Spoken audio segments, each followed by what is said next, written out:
ময়লা ফেলতে হবে, আবার 5 পদ রান্নাও করতে হবে। দেখি উঠে পড়ি। হ্যাঁ, এ কি? আমি মুন্নার রুমে? আমি এখানে কি করছি? কালকে রাত্রে এখানে ঘুমিয়ে পড়েছিলাম না তো? আমার তো মনে পড়ছে না আমি এখানে কি করছি।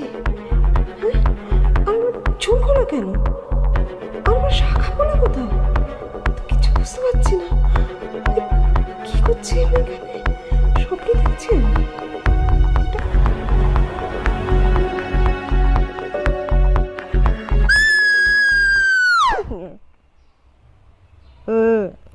মাছ খাওয়ার টাইম এসে গেছে। মনে হয়ে গেছে। না না, আমি স্বপ্ন দেখছি। না, আমি স্বপ্ন দেখছি না। আমি যদি